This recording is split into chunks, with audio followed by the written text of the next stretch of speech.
índices de criminalidad en Guatemala. Bueno, en Guatemala el crimen organizado ha sido un problema desde hace décadas. En el fin de la guerra interna abrió puertas a un nuevo y complejo fenómeno de violencia: el surgimiento de las maras, el narcotráfico internacional y la corrupción. La transición del conflicto de la paz conllevó a algunos elementos del ejército, agencias de inteligencia y exmiembros de la policía, entre otros, a que se involucraran en actividades ilícitas, aprovechándose de una población hambrienta y dividida y de un Estado débil y corrupto. Ejemplo de estas actividades son diversas, como el lavado de dinero, trasiego de armas, trata de personas, etc. Y lo que resulta aún más preocupante es el poder de dichas organizaciones, que se asemejan a las de un país con grupos insurgentes, con varias áreas de bajo control. Hoy en día Guatemala sigue siendo uno de los países más violentos del mundo y con una alta tasa de impunidad, lo cual impide el mejoramiento de las condiciones de inseguridad y violencia.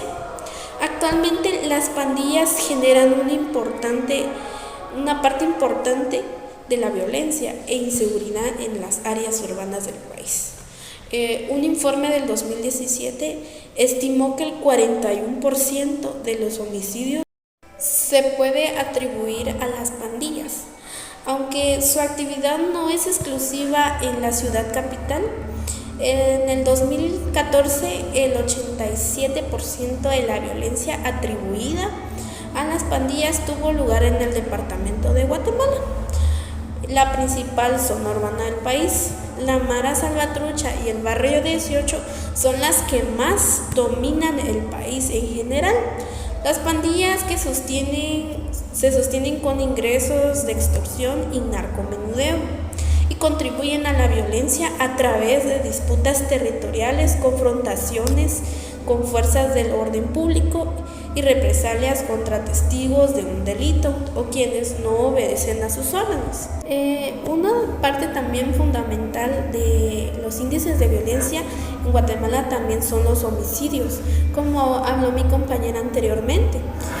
Aunque no es el único indicador de la distribución y de la tasa de homicidios, son importantes para determinar los niveles de violencia de un país. Según las estadísticas de la Oficina de las Naciones Unidas contra las Drogas y el Delito, UNODC, en Guatemala la tasa duplicó entre el 2000 y el 2009, alcanzando la tasa más alta en este último año, con 46 homicidios por cada 100,000 habitantes. A partir del 2010 hubo una reducción sostenida en gran parte debido a sus esfuerzos implementados para combatir la criminalidad. Durante el periodo, bajo estudios, hubieron 18.817 homicidios en el año 2014. El país registró una tasa de 31 homicidios por cada 100,000 habitantes. Y para finales del 2017, una tasa de 26.1, la más baja en el país desde el principio del milenio. A pesar de esta sostenida reducción, la Organización Mundial de la Salud, la OMS, considera que una tasa por encima de 10 homicidios por cada 100,000 habitantes constituye a una epidemia de violencia. Se puede atribuir a las pandillas.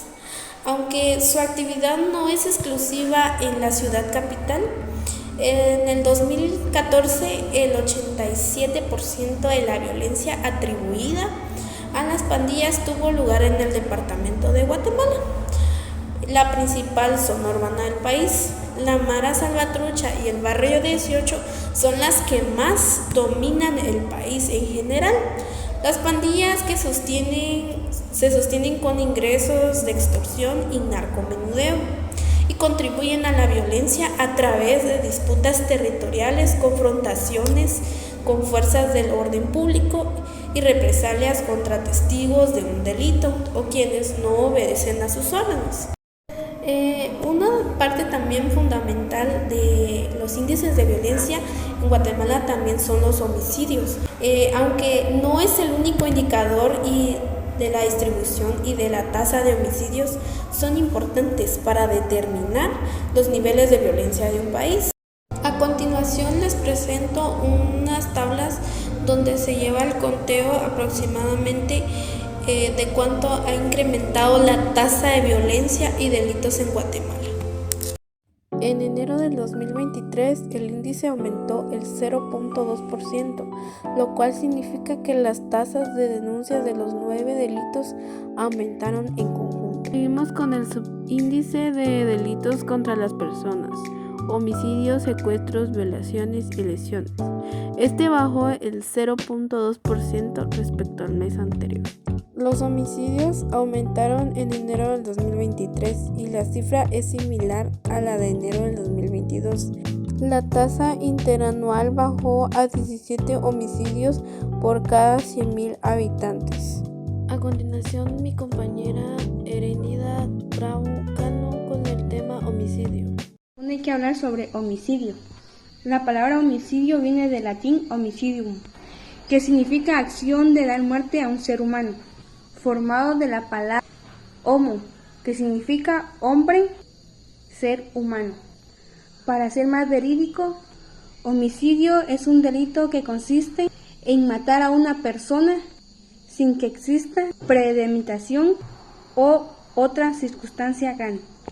Jurídicamente es un delito que persiste en matar a alguien con una intención o sin intención, sin que concurra o ensañamiento propias del asesinato. El homicidio, por su parte, abarca tanto los casos intencionados como aquellos en los que la muerte se causa por negligencia, y a eso se le denomina homicidio negligente. Existe también homicidio doloso.